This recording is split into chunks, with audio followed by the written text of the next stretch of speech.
right, we're going to get this show started. So hopefully everyone's here to study basket weaving 202. That was glad, just making sure you're awake. My name is Peter Scosi. I'll be moderating this afternoon's panel on public-private partnerships and the social contract thereof. I've got three panelists joining me today, of course. You have extensive biographies of everybody in your booklets, so I'm not going to bore you with a full reading of those bios. What we decided to do for this panel is just start off real creative. We're going to start off with 5 minutes of comments from each of the panelists. But we really want, and this is fair warning to you, we really want a lot of audience engagement in this one. We recognize for the second panel in the afternoon, I know everybody has at least one more cookie in their belly after that break. That sugar crash is going to be hitting you in about 20 minutes. We are counting on you, though, to keep this panel moving in the second half. We're going to leave ample time for audience questions and participation. I've also asked that we do away with the index cards. I'm just going to ask you to stand up. I'll call on you. You can ask your question. Try and form your words in the form of a question, though, with that little intonation at the end that says, this is a question. And try to, in no speeches. And then I will paraphrase it and repeat it only for purposes of the audio recording. And then we can direct it to any of the panelists on the stage. So, fair warning, if this panel fails, you are partially responsible. Not us, right? No. So first off, I'm going to ask David McDonald, who's the professor and head of global development studies at Queen's University, to kick us off. David wrote the background paper for this afternoon's panel on public-private partnerships. David? Thank you, Peter. I'll just give a bit of history here, and then I just want to very quickly give you a synopsis of what's in this white paper, which is, I think, available on the UIC or Urban Forum website. I run something called Municipal Services Project, which you can Google and find online. And we spent a lot of time for about probably close to 10 years looking at the impacts of privatization of basic services like water, electricity, housing, particularly in southern Africa, and notably within the post-apartheid era of South Africa. And we're very critical of privatization and expanded that work to other places. But after about 10 years of that, it became very depressing, just simply talking about the problems of privatization.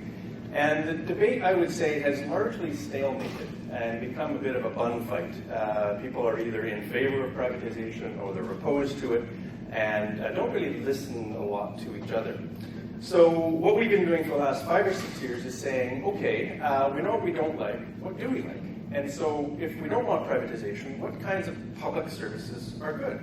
What is a public service? How do you identify it, define it, and perhaps most importantly, how do you measure it and know if it's successful or not? And in my opinion, there's no point in just uncritically or blindly celebrating something because it's public. There are no shortage of bad public services out there. And so we want to understand what makes a good versus a bad public service.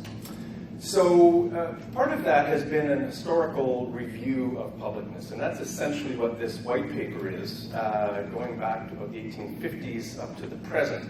And it periodizes what I argue to be a kind of pendulum shift between public and private. And the intent of the paper is not necessarily to take a position on a particular form of public, but rather to show how diverse it is, and perhaps even more importantly, how contradictory and tension-laden it can be to have a public, so-called public provider. And in fact, I think I used the phrase in here that we have a real kind of poverty of language. We've got this one word, public, to describe what in practice and in theory is actually a very diverse array of publicness. So just to give you a quick overview of what we're looking at here, as some of you may be aware, most what we call public services today started off as private entities in Europe and North America. And in fact, I did a little research on Chicago before I came here, and in fact, water and electricity were privately operated services. Water became public fairly early on, and electricity, I understand, is still private. But there was a movement starting in about the 1850s, right through to the 1920s, a kind of municipalization period where local authorities started to say, we want to make these services public. And interestingly, there were kind of two movements there. One was a kind of socialist movement. I use that in quotation marks. It was called the Municipal Socialism Movement.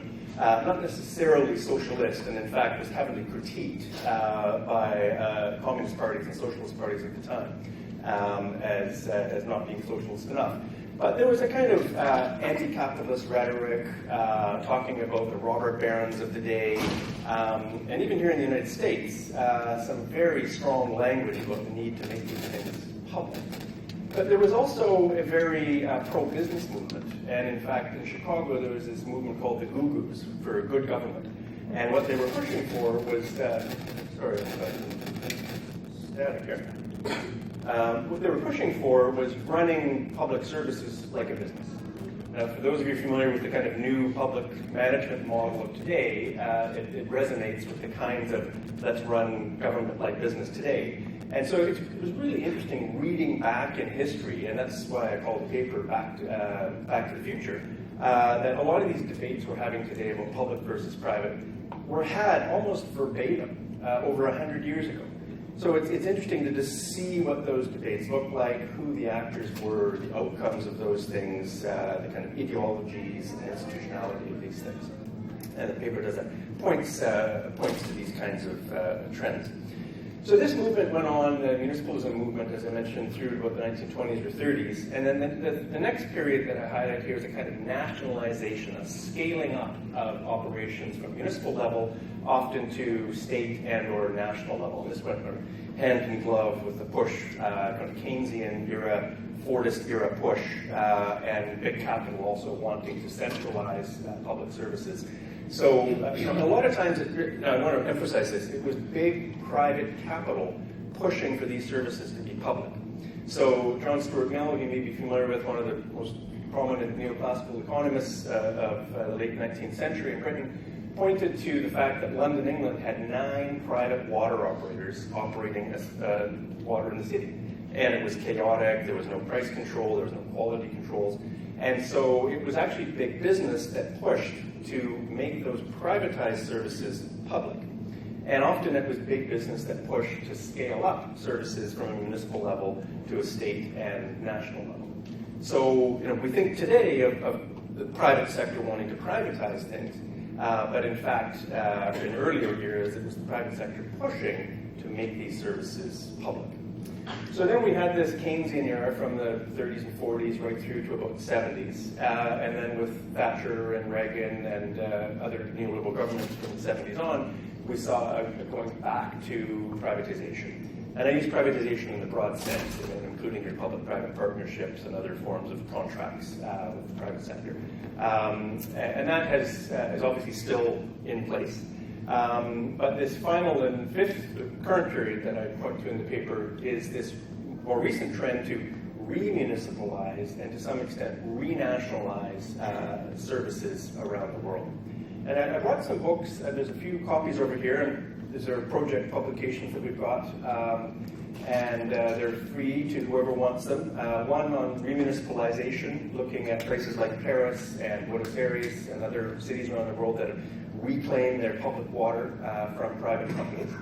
And then this other book on alternatives to privatization, a whole host of other options that are going on. But even this current trend, I want to, and I'll just close with this, Peter, point to about 6 very, very different, and I would argue ideologically, diametrically opposed trends. So again, when we talk about a kind of pro-public movement, to the extent that that is rebuilding, we need to be very careful in terms of understanding the kind of incentives and ideologies behind these things. So in a kind of order from autocratic to autonomous, there are very autocratic governments in place that are taking control of public services once again. And we see, well, China sort of straddles that autocratic and state capitalist kind of model.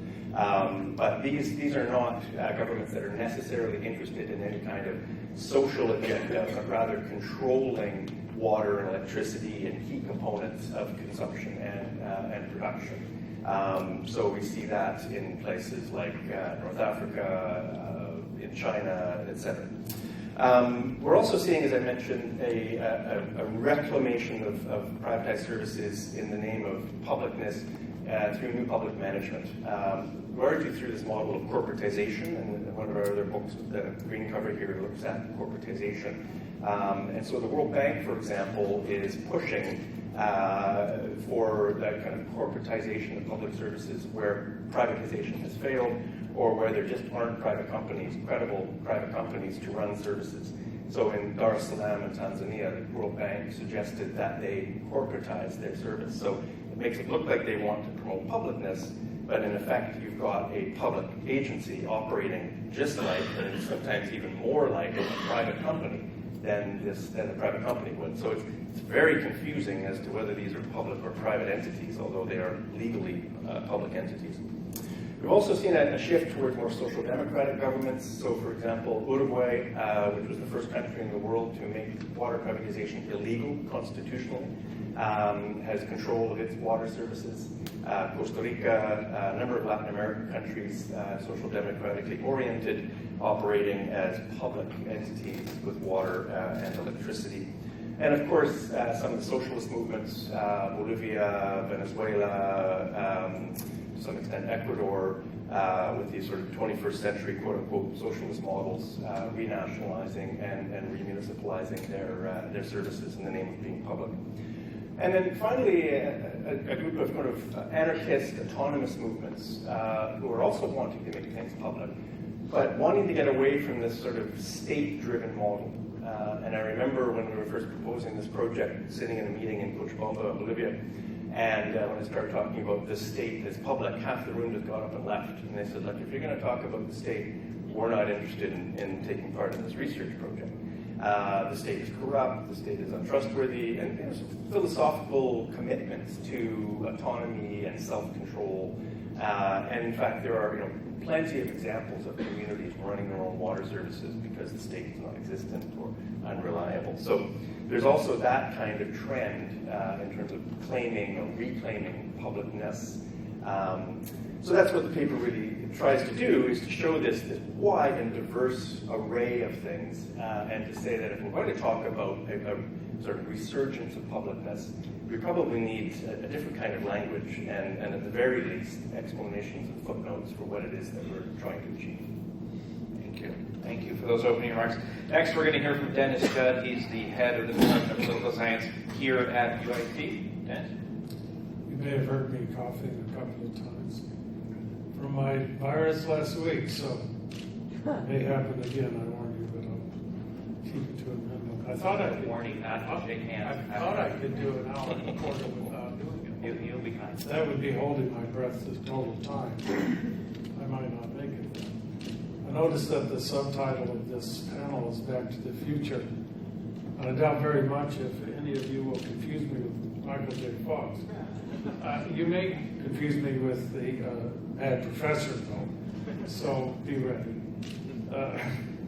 I want to link up the content of the social contract with the mode of provision by talking briefly about two periods of urban transformation in the United States. One is that period that Dave mentioned from sometime in the 19th century. I would date it from the 1870s or so to the mid-1920s. This was a period of transformation in which the social contract, the point of the transformation was a change, really, in the social contract. The conditions of the industrial city became increasingly unacceptable to a rising and educated middle class. What were those conditions? Well, Jacob Riis captured some of those in his photographs of the immigrant slums. People were shocked by those photos and accounts of the incredible conditions in those slums, and tenements in New York, and the slums of Chicago. And there was also a rising dissatisfaction with the urban condition that could affect people outside of those dense environments. Urban services were primitive by modern standards. A typical person today walking down the street, might encounter not only, of course, stepping around the horseshit in the street, which was everywhere, but that turned into a slurry, along with garbage and so on, running down the gutters. So there was an entire movement to change, to transform, to create healthier cities. And it came quickly. The 1880s and 1890s, cities invested huge amounts of money in laying sewer pipe, providing modern water system. In the 1890s alone, the improvement of pumps for the provision of sanitary water reduced disease rates by 10% in a decade. So these changes came rapidly, and the industrial, and so what occurred is a new social contract. The new social contract can be defined as a city with, well, increased attention to health and to the urban middle class, the quality of life of the urban middle class. Much of that was born in Chicago in the 1893 World's Fair. Daniel Burnham in his White City.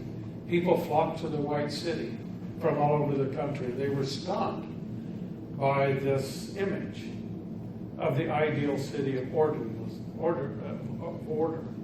and of beauty. They were dazzled by the electricity that highlighted these buildings at night, by the fountains and reflecting pools, and by the flower beds and so on. The City Beautiful movement was spawned out of that. Daniel Burnham spread the word, and then all over the country, local chapters of the City Beautiful movement sprung up to advocate for parks and open space in a more pleasant city. And another aspect of this transformation was electricity. The electrification of the city allowed for, in the first instance, streetcars to begin to replace the horse cars. You can imagine the difference. It was much written about and noted at the time between the unsanitary streets, cobblestone streets with horses crowded onto them, and the streetcars, and the spread of electricity in homes. So lighting, people could stay up longer and so on, and of phone service. Then came automobiles, the paving of streets, the ability to travel longer distances, finally punctuated by the mid-1920s by the first generation of airports. All of this added up to the creation of the 20th century metropolis. It was utterly different, and there was no going back.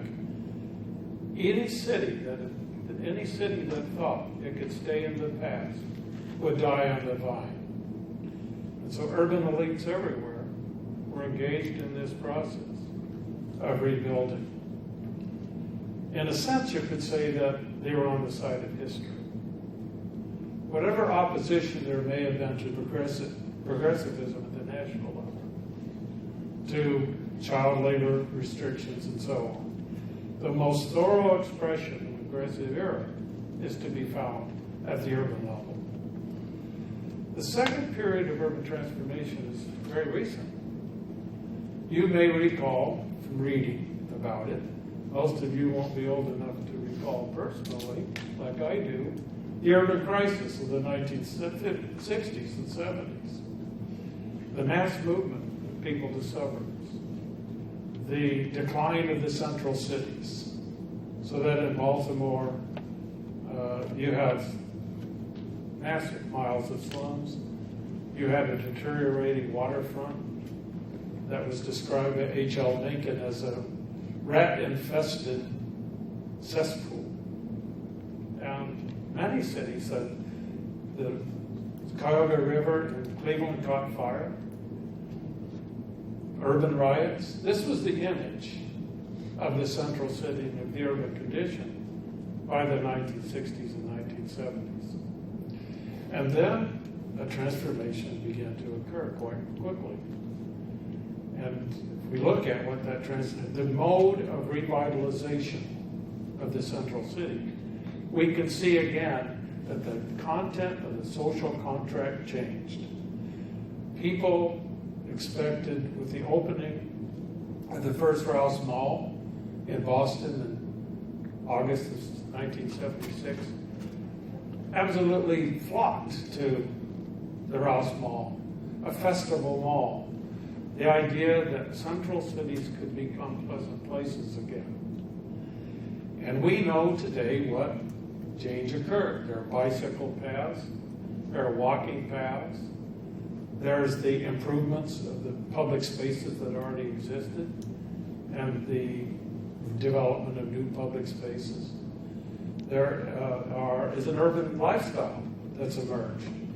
That's an expression of a smaller families, changing demographics. The suburbs were no longer going to fit the needs of single people and smaller families. So the city became a perfect expression of a large-scale social change. And again, I would argue, this was on the side of history. People who might think that their city should not invest in sports stadiums and in convention centers and in urban amenities of all kinds, regardless of how controversial some aspects of that complex was, or on the wrong side of history. No city could continue to prosper that did not fully invest in this transformation.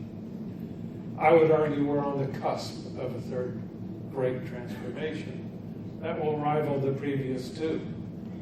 This is driven by new modes of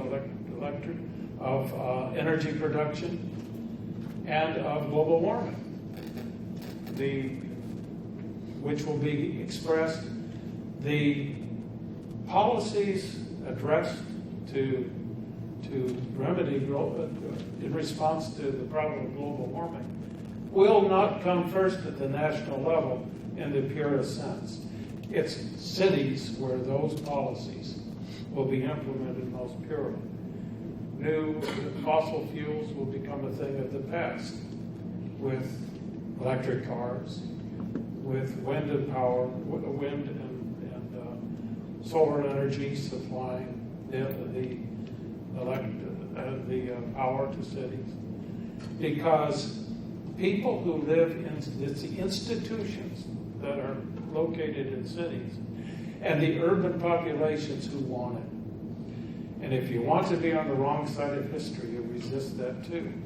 That resistance is coming at the national level, as we could see last night in the Republican debates. But it's cities, once again, that will lead the redefinition of the social contract. Thank you for that. Our third speaker is Heather Edelman. She's the president of the Illinois Children's Healthcare Foundation. Heather's the only one on this panel who actually is partly fulfilling the social contract between government and the people. So we're going to listen intently to what you have to say and hopefully learn from the academic and policy perspectives. Heather. Good afternoon. First, I want to thank UIC for inviting me here today. It's been a really educational opportunity to read the white papers and get an understanding of what's happening at this university. So I am the president of the Illinois Children's Healthcare Foundation, and I'm going to tell you a little bit about the foundation and the work that we do, because that'll put a context around my comments. The foundation arose out of a settlement between an insurance company in the state of Illinois in 2002. And Attorney General Jim Ryan at the time suggested, and the parties agreed, that the settlement of $125 million would be set aside to create the only foundation, private foundation in the state of Illinois that is committed to the health care of children 0 to 18 in this state. We currently have assets of about $131 million. They were much greater earlier in August. But we invest about $5 million a year through grant making. And the grants that we make are primarily in the areas of children's oral health care and children's mental health care, because from our perspective, those are real needs in this state, and they are fundamental to the health care of children in the state of Illinois. The vision of the foundation is that every child in the state of Illinois will grow up healthy. And that's a big vision. And it's a vision that we really are committed to fulfilling in this state, hopefully in our lifetimes. The way that we do our work is really at the level of communities. We've heard a lot today about how important it is to work at the level of communities because they know what they need. So we believe in working with communities. We believe in planning. We actually fund planning grants for most of our initiatives because it is only by giving social service agencies and other providers the time to step back and plan that you can actually have successful initiatives. And so we pay for their time by giving them the opportunity to plan. We're very invested in prevention, in the integration of primary health care with mental health care and oral health care. We have a visual that we use at the foundation of a child where their head is over here and their mouth is over here and their body's over here, and that's how we've treated health care for children and actually for adults in this country for a long time. And then where we'd like to be, where the foundation wants to be, is that everything is integrated back together, that we look at people holistically, and in particular that we look at children holistically. We're also committed to evaluation, looking at what we can learn from our projects. We believe in evidence-based practices, which I know is something that the university is committed to, and in sharing what we learn as we work on our projects, and in sustainability. So when we go into a community and we support their work, we require that our grantees plan so that their work, in fact, continues after our funding has finished. In terms of mental health, we currently have 6 projects across the state that are working at the system of care level to create systems that wrap around children completely in terms of mental health. We have 2 projects in the city of Chicago, one in which we are partnering with UIC Miles Square Clinic and Metropolitan Family Services and at their FQHC, where we actually have the behavioral health care occurring in the office of the pediatrician. We have a similar project in Logan Square where we're working with Erie Family Health and C4 on a similar project. We have bigger projects across the state where we're actually working with entire communities to bring together school systems, mental health providers, primary health care providers, community organizations to actually create integrated systems that meet the healthcare needs and primarily the mental health care needs of children. So in that context, part of what we're looking at in the state of Illinois is that there are 3 million children. Among those 3 million children, 1.2 million of them are living in either homes that are low income or living at the poverty level. Of those 3 million children, this year, 20% of them, or 600,000, will need mental health care. In this state, 50% will not get it. So those are the numbers that we're looking at, and that's what we're concerned about. If we had 300,000 children in the state of Illinois who were not getting treatment for leukemia or diabetes, we'd have an outrage going on. But we're talking about mental health, and people have a hard time talking about mental health. And so there is a tremendous need in this state and across this country for mental health care, not only for children, but for adults. So given that, I want to tell you a little story. We had a meeting recently, and a pediatrician who's working on one of our projects came in, and she said that that very day, a young mother and her 7-year-old son had come into her office. And because they were at one of our projects, before she saw them, the child had a mental health screen. So we integrate these in all of our projects. And so the pediatrician was aware that the screen indicated that there were some serious issues. She also noted from the record that she was the 3rd primary care physician that she and her son were seeing in 18 months. So 3 different offices, 18 months, something seemed to be amiss. And when she sat down and talked to this mom and this little boy, what she learned was that 18 months prior to that, the boy had been the victim of sexual assault. So there were things that needed to be handled immediately, and because of the system that had been set up at this office, the mother, before she left that office, had met with a therapist. A strategy had been plotted out, and both the mother and the child knew what the next steps were going to be to try and really begin to treat the symptoms and the problems that this little boy was having and that his mother was having. So what the pediatrician reported was that the mother was in tears when she left because she'd gone from office to office and not gotten the help that she needed, and she had finally gotten it at this integrated setting. And people sometimes wonder why we find integrated settings so important. And part of it is because it's very difficult to tell those stories. So the pediatrician talked about that office becoming a sacred space because the mom only had to tell that story one time, and then she got the help that she needed, as opposed to our current system, which operates in many places where the pediatrician might notice there's a problem and then refer the mom to a mental health agency, and then the mom has to take another day off work. She has to take her child out of school again. She has to get to another office, and she has to start the story all over again. And actually making someone do that again is stigmatizing, and one of the major issues around mental health is the issue of stigma. So in terms of the social contract, in terms of providing people with the health care that they need, this situation with this little boy might look like it went really well. And at the surface, it did go well. But there's a couple of problems we want to think about. Number one is that there's not enough of that type of care going on in the state of Illinois, so that we need to change that. Number two, the social contract has got some flaws. So from a private standpoint, it's the foundation that is providing the startup costs, that's giving these organizations the time to change their workflows, the ability to hire people, to get these projects off the ground, and we're hoping that they're sustainable. But there's a fundamental flaw in that those agencies that we're working with, they're contracting with the state of Illinois. They're getting paid through Medicaid.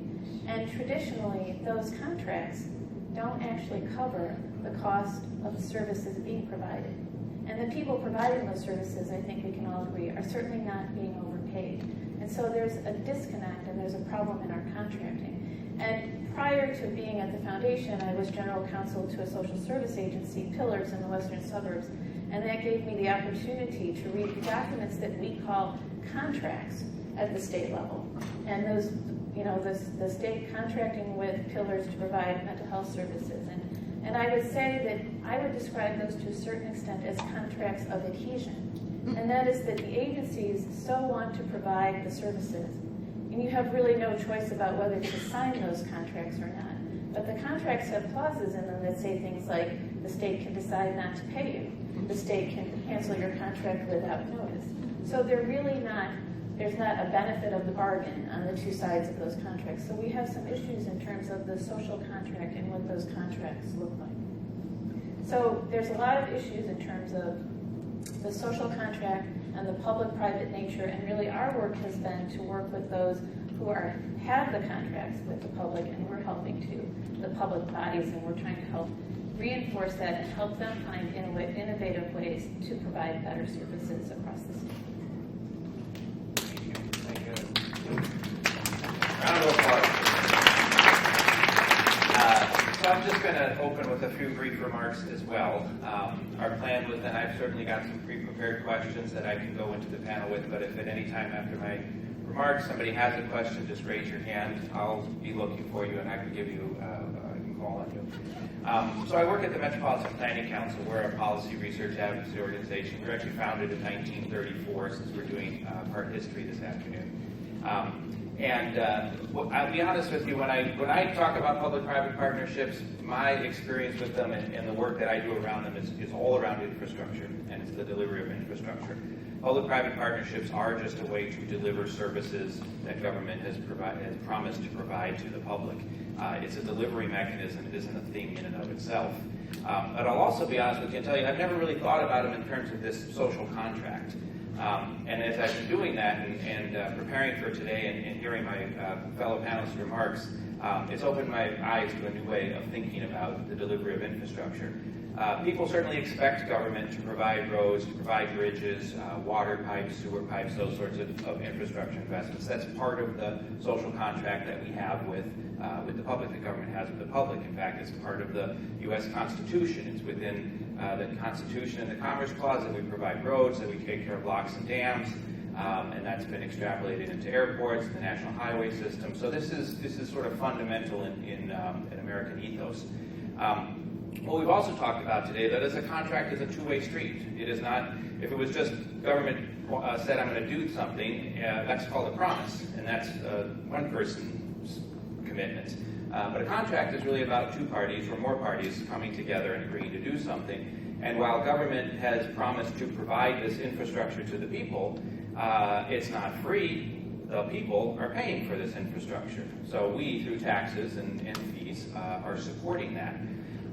And so it creates a little bit of a disconnect. At the same time that the public, we the people, demand this infrastructure to be created and provided for us, there aren't too many people who today are jumping up and down in Congress and telling them to raise the gas tax and fund road construction in the country. And so how does government fulfill this contract when people perhaps aren't living up to their side of the equation as well? It's just an interesting question. And for those of you who might not be aware, the gas tax is sort of the primary mechanism, both at the federal and the state level, for construction of transportation infrastructure. I'll generalize a bit. The gas tax itself at the federal level is 18.4 cents. It has been per gallon. It has been that level since 1993. Has not been raised since then, despite the fact that road construction costs have increased, despite the fact that there are more people and more cars. It's been flat at that level since 1993. That is about $8 a month to the average taxpayer if you drive a car. If you drive a car and you have average gas mileage and you drive the average 12,000 miles a year, you spend about $8 a month at the federal level. And coincidentally, it's about the same at the state level as well. It's about 19 cents a gallon at the state, so you spend about $8.25 a month. So we as a society are contributing about a cheeseburger, a fries, and a Coke every month to our state's road fund. Okay, just let that settle for a second. Consequently, we have not been investing in our infrastructure. It was funny, you said in 1890 we laid sewer pipes in the city of Chicago. Those sewer pipes are still in the ground in the city of Chicago today. And many of you may have seen pictures recently. Roads are collapsing as infrastructure is decaying, and the crews get in there and they're digging up the old pipes. And lo and behold, what do they find? A hollowed out tree trunk that was used as a water delivery pipe. So those are in the ground today. I'm not saying the water's not safe. I'm just saying there's tree pipes there. And so how are we financing infrastructure today? We're actually financing it through deferred maintenance. We're not maintaining the stuff that we've got. The value of that infrastructure is decreasing, and we're not investing in it to stay up. So this is how we fulfill this contract. Certainly private actors can provide quality infrastructure. They have a role in that. They can do that. I would argue that the recent long-term lease of the Chicago Skyway is a good example of the private sector actually taking over an asset, running it, and managing it. They've invested in it. It's now in pretty good shape. When the city chose to enter into a long-term lease of the Skyway, it was decrepit and falling down and filled with potholes and crumbling.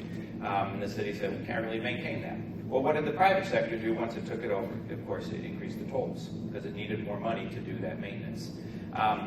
That's an equation that you just have to balance. You need the money to build the infrastructure, and the private sector came in and raised the tolls and did that. In many instances, not all, we'll talk about them, but in many instances, the private sector infrastructure is often seen in a more favorable light by the public. If you look at air traveler surveys of airports and how they like airports, a lot of the airports in other parts of the world are actually privately managed, privately operated. Customer satisfaction surveys in those airports tend to rank higher than in U.S. airports that are all publicly managed.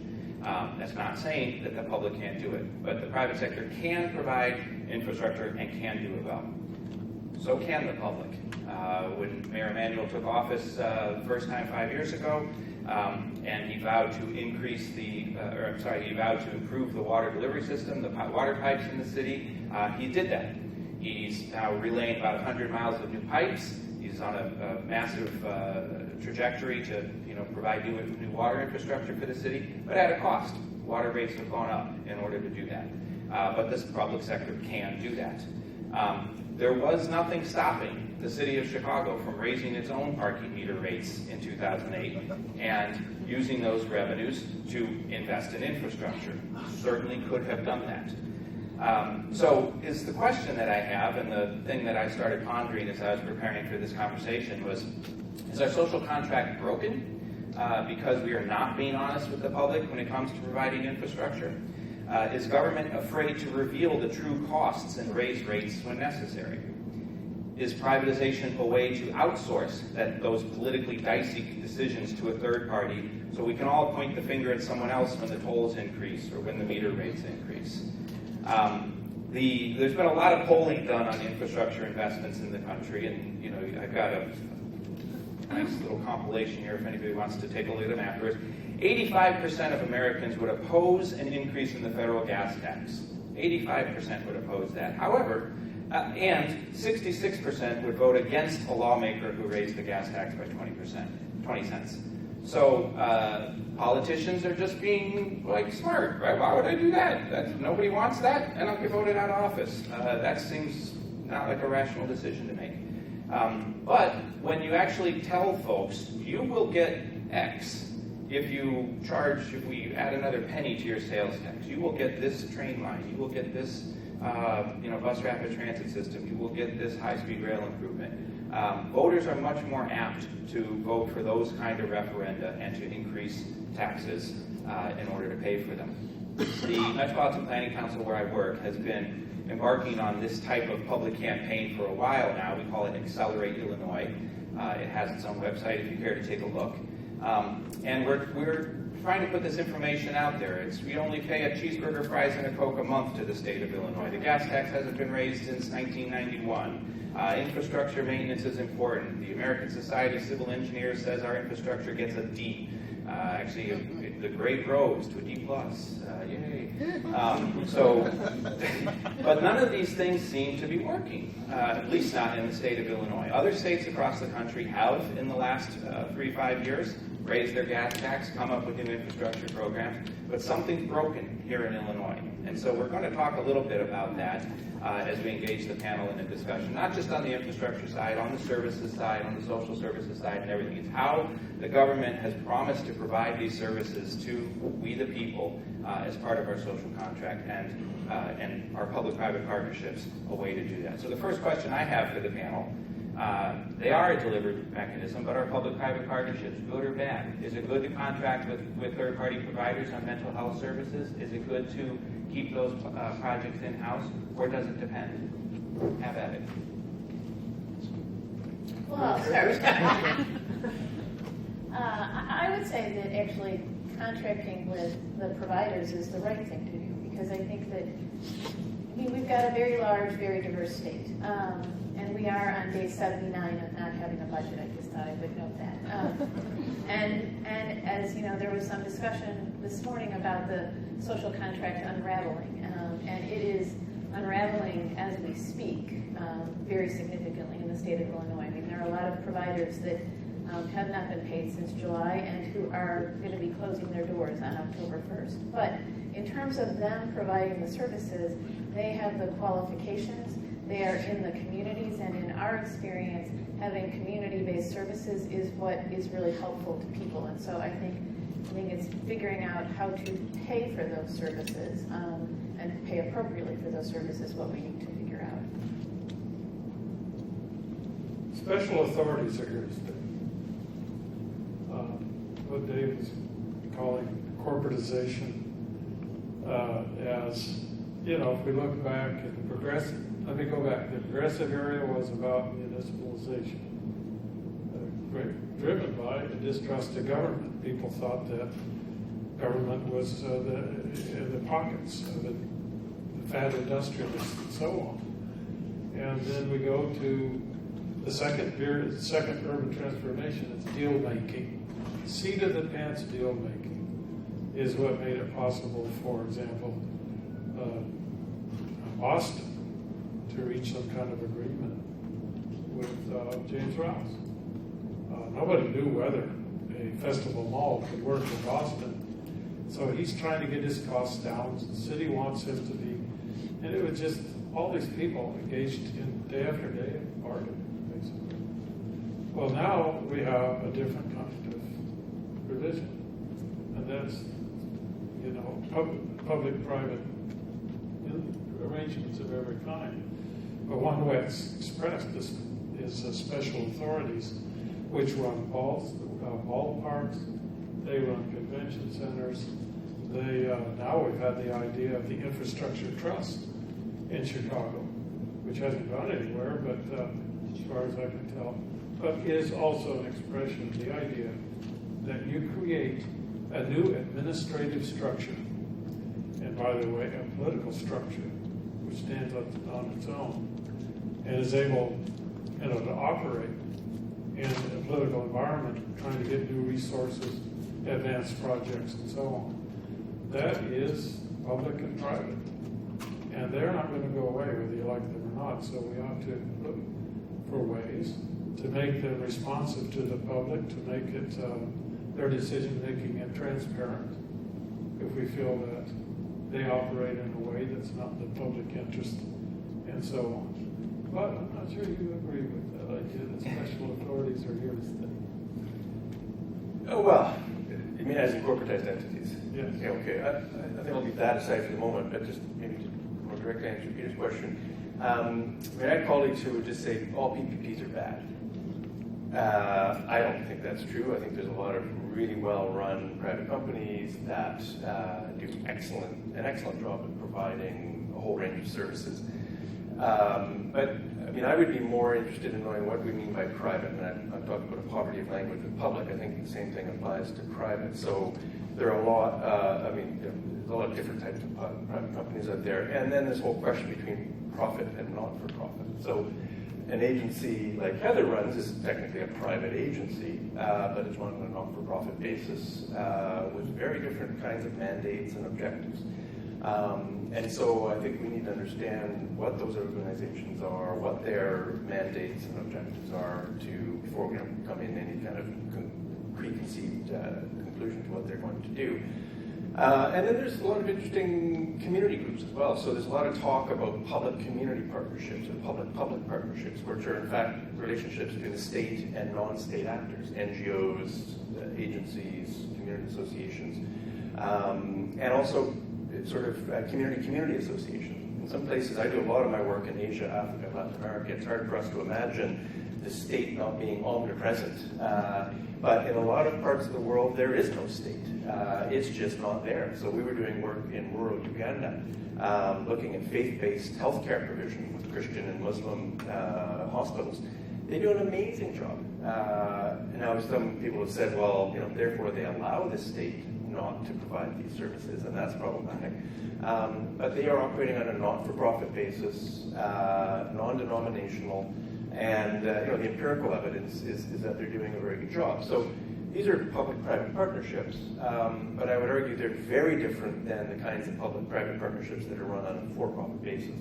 I'll just use the example of the city of Paris, which has had a public-private partnership off and on for running its water since the late 1800s, and has recently remunicipalized its water because the bureaucrats, and this wasn't a left-wing agenda by any means, it was just bureaucrats who said, we can save 35 million euros a year by bringing it in-house.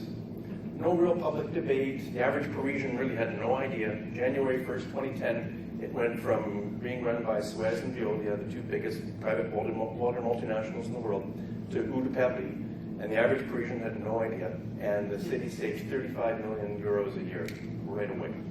So, that was a kind of public-private partnership, which I think is a real problem. And, it's happening here in the States. In fact, the United States is leading the remunicipalization thrust. Very conservative municipalities saying, this is a ridiculous partnership. It's really hard to manage these contracts. It's more expensive than if we do it in-house. So a lot of very kinds of number crunching decision making, and not ideological. So my point is that if we presuppose what these relationships are going to be, we ignore context, we ignore the political dynamics and actors and everyone involved. But I would say there is a fundamental difference between for-profit and not-for-profit private organizations. Thank you. Who's going to break the ice? Ken? Yeah, I'm going to mention one other thing. That's the franchise. Your NICOR or your Commonwealth Edison provide utility services in some areas. They provide water services as for-profit companies that are regulated by an entity, the state. It's the bigger ones. Taxi cabs by the cities. As a type of public-private partnership. So the question, thoughts about franchises, regulated utilities, taxi cabs, those sorts of things as a form of public-private partnership. Thoughts from the panel? Well, it strikes me that what we're seeing is every possible kind of permutation on these institutions, that from public-private that act, special authorities act as like independent businesses, basically. But nonprofits that act like true nonprofits, and so on. And I think that's occurred because we are in a non-ideological period, I think, at the local level in terms of how to do these things relative to the past. I know that sounds ridiculous because when you look at national politics, there's nothing but ideology. But we went through, for example, the whole wave of this idea of privatization in the 1990s and the Reagan years and so on. This was the darling. The idea that we're going to privatize everything is going to make cities more efficient. It's going to make government less relevant and get it out of the way and so on. Well, people don't talk like that much anymore. At the local level, I think people are like, how do we solve it? That, by the way, is how most special authorities came about, just as an example. Nobody was trying to pull in. I think it was just local officials trying to say, for example, how do we build this sports stadium? How do we get the money together? People coming together into rooms and so on. Now, sure, some people make money off of it and so on, but it's just like pragmatic. And I'm not defending these things, by the way. The state of Missouri right now is very actively wanting to build $1 billion stadium for the St. Louis Rams. What in the world is a Republican governor doing in bed with city officials trying to do this? Well, ideology just breaks down. It really does. They're just going to go, how do we keep this team? And again, I'm not saying they should build $1 billion stadium. They're trying to do it because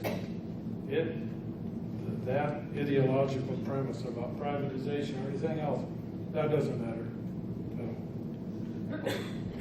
If I could just add to that, I think that part of the franchise movement was to depoliticize services. And you can have a long debate about whether that's worked. But I would say, and argue in this book on corporatization, that there is an inherent tension in this model, and Heather referred to this kind of the lack of integration. That if you get these siloed kinds of services, right, and you think back to the 60s, the sort of golden era of welfareism. Public water agencies talked with the health agencies, they talked with the roads people, they talked with the stormwater drainage people and the garbage collection people. You don't get that anymore. We've ring-fenced managerially and financially these entities and given managers incentives to improve their bottom line. They don't want to share their vehicles with somebody else. They don't want to share integrated IT services necessarily and information, and it's often quite competitive. So there's a lot of writing now about the kind of this ideology aside, and whether it's public or private, the structural impediments to having integrated service delivery that addresses the kinds of real life problems that Heather was referring to. Terrific. I saw a hand in the back. Yes, please. Yeah, so this is a follow-up on the last question you asked about whether EPPs are good or bad.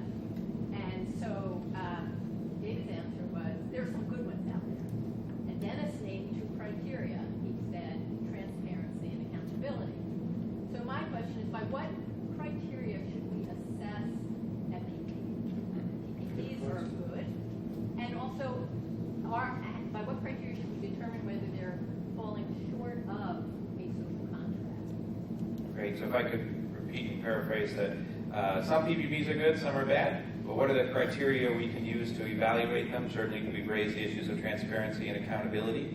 But how do we actually measure the success or monitor them once they're implemented? Fair enough? Close enough. Yeah, we've actually given a lot of thought to this, and in fact, that's where, with this larger book here, was the starting point for, I mentioned at the start, it's one thing to identify something as public, and even that's complicated, but then how do you measure whether or not it's successful? And so the methodology chapter in that book talks about this normative framework of criteria that we came up with, and because there is a sort of academic movement, kind of post-structuralist movement, which just says, how can you possibly compare healthcare in rural Uganda with healthcare in Chicago, let alone comparing it with water services in Paris or transportation networks in New York? These things are just too contextually different to possibly be able to come up with a sort of universal standard of measurement. But that's also problematic, because then how do you actually have conversations about good practice or best practice? How do you learn? How do you make demands on your local authority to improve what's there? So our argument is that it's very problematic, but you have to have something upon which you can make assessments quantitatively and qualitatively. So we came up with a list of about a dozen criteria, and we used actually things like transparency and accountability and efficiency, and we use those in part because this is the language the World Bank uses in its kind of good governance structure, which is very much sort of running things like a business. But we said, we take these things seriously as well. If a service isn't transparent, if it's not accountable, if it's not run efficiently, if it's not equitable, then that surely isn't a very good service. That doesn't mean you're going to have a perfect service. As a colleague of mine likes to say, there are no chemically pure public services out there. But surely we can have some kinds of indicators that we can compare. So we go into some length in that discussion about the kind of sub-criteria that we want to look at. And the problem with most measurement and the kind of benchmarking that takes place is that, first of all, it was developed by the private sector. Most benchmarking stuff in the 1970s was adopted largely uncritically by the public sector. And it focuses almost entirely on financial indicators. So in the water sector, for example, it'll look at how many employees do you have per 1,000 connections? How much loss, unaccounted for revenue water do you have? And so we're saying, okay, those are important, but what about access to water for women and children? What about how long somebody has to walk to get access to water? Or what the out-of-pocket costs are for these things? So we simply don't use those kinds of qualitative criteria adequately to measure these things. So, I think we do have these measurement systems out there. They're really biased towards private sector financial criteria. And we need to reclaim and rethink how we're going to measure success in the public sector. Anything else like to add to that? I might just add that it's revealing that one of the motivations for setting up a lot of these arrangements is to escape the constraints of democratic institutions. Why do you have sports authorities doing sports stadiums? Because they don't want to go to voters for bonds, so they do revenue bonds and so on. So that tells us right there that there's something fishy. And so I think that we ought to take look at that motivation and go, we're pretty sure that these institutions aren't operating in a transparent way from the get-go. I mean, that's part of why they were organized, put together. So let's apply the standards that we apply to democratic decision-making, whatever that is. And the selection of boards of the boards, the governing boards, and open meetings laws, and the sharing of information, public information. How do they reach their decisions? Anyone living in Chicago is familiar with PEER, which is our institution runs the largest convention center in the world, and so on and so on. Well, no one in the world would know what the hell Macquarie is, how to make their decisions, unless you're an insider. I think that's a problem. And it's symptomatic, asymptomatic problem that needs to be addressed. Terrific. We've got some more questions. I'll take this one on the end, and then I'll get to you. Yes, please. To get back to a more local level, I'd like to give you the example of Charleston, Illinois, which is a city of about 14,000 people, has a university there, yet it only served, the water system only served the people within the city of Charleston. There was a whole area, farming area, in a rural area, of people that did not have a water supply. They had to rely on their own wells. Now, many of these wells began to dry up. The rural people had really no recourse. So we started a private, non-profit association called Edinburgh Area Water District. And we now serve a good portion, as we get more money, of the rural community with water. Sure, the prices are high, but when I figured it out, what it used to cost me for bleach, to purify the water, for filters, for repair of my plumbing system, and all that, it still amounts to about the same amount per month. So that I think everyone in our system is pretty happy with the system. Now, where do we get our money? We get our money in part from the government, through grants. We have to live up to certain requirements in order to get those grants. And the other part comes from membership. We had to become a member in order to get water. But once you get the water, you're a member and just pay your monthly water bill. It has been very successful, and we have been able to branch out every couple of years to other communities. This is an example of a private but non-profit association that is able to serve the needs of the people. Okay, let me see if I can capture all. That's a great story. Charleston, Illinois, town of about 14,000 people, provided water only to the residents of the city, but the surrounding neighbors, farms, were not getting water, had to rely on wells to get their water. The residents of the surrounding area banded together, formed their own nonprofit association, paid some dues, got some government grants. Sure, it was expensive, but if you added up the cost of drilling your own well and purifying your own water and yada yada, it was about the same. So you're suggesting this is a model for how individuals might be able to solve their problem outside of a government, direct government intervention, although there were some grants that came into it, and on a smaller scale. What do you think of that model? Sounds public to me.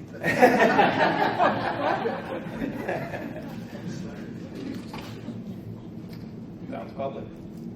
You guys are paying your own taxes in the form of dues, and and there's some support from the larger governmental entities. Any other thoughts? Any institution or arrangement that comes out of a collective participatory effort can't be bad. There's no city tax. Probably can be, but Yeah. it sounds like a good. Okay, we're going to have time for about 3 more questions. I got one over here. As loud as you can. Just an observation, I'm thinking about the non-profit definition. I don't know, I read somewhere that the difference between non-profit and a regular company is an IRS definition. Sometimes that's the case to really set up, similar to how they work. So it's not the halo of being a non-profit, all because of regular groups that do. And no offense taken. So here's the conundrum. So you have, my question is, you talk about social contracts, social compacts. How do you public trust to get any of that stuff working? So the conundrum is, we have public policy, they say give it to the private people, give it to private people, we have market failure, give it back to the government so and this turnaround. So how much public trust do you have to invest in to get this kind of consistent movement of progress? That I see the fragment of that, we just go back and forth. Terrific. Nonprofits versus for-profits, private sector, often there isn't that much difference. And really, public trust of government and market forces of the private sector, those are really some of the issues at hand. how do we get public trust back into the equation? What can we do to bolster that? Heather, does the public trust you more than it trusts the government? I certainly hope so. I would trust me more than I trust the government. Well, I think that, you know, the organizations that are in the communities providing services are who the communities trust. And so I think to the extent that, for example, the budget crisis is negatively impacting those organizations, that is increasing the distrust of the government. And so, you know, I think to the extent that state government can start to better support those community organizations, I think that we're all going to be better off. And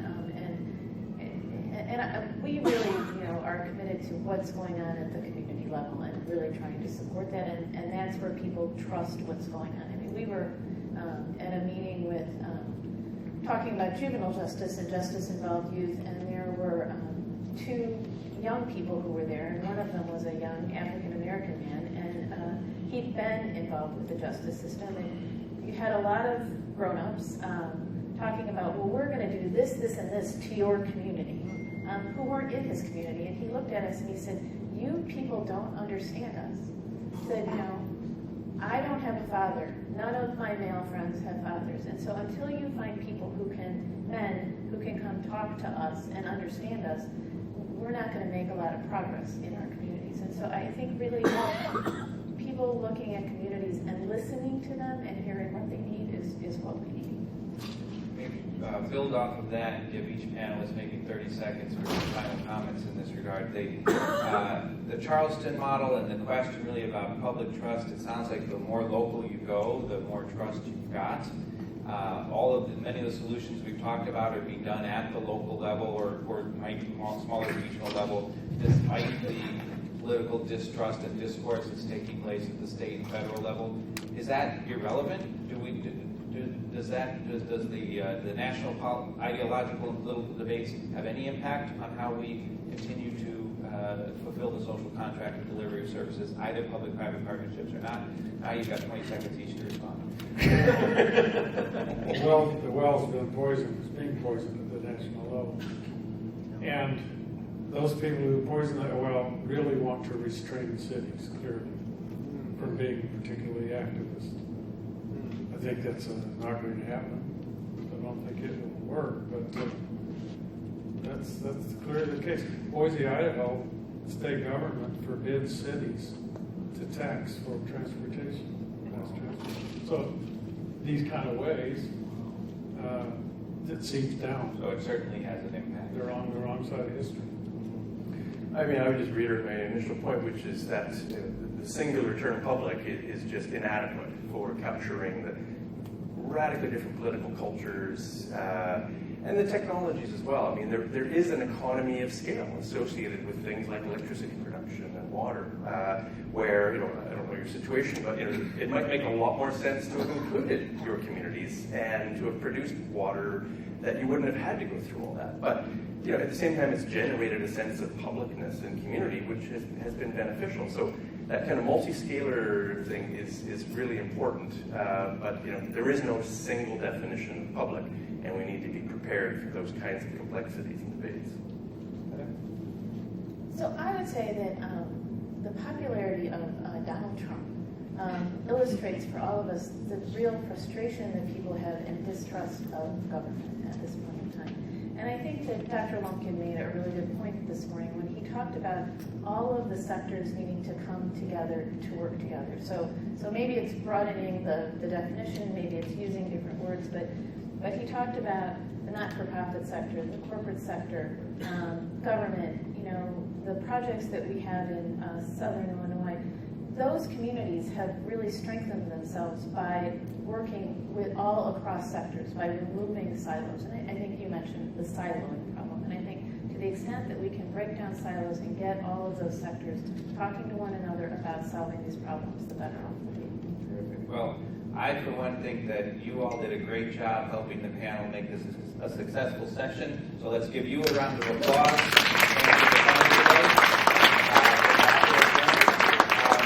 I think next starts in, somebody help me out? 4 o'clock. 4 o'clock, back downstairs. There's Thank you. 3 copies of the books up there, whoever wants. Please, he doesn't want to carry them home.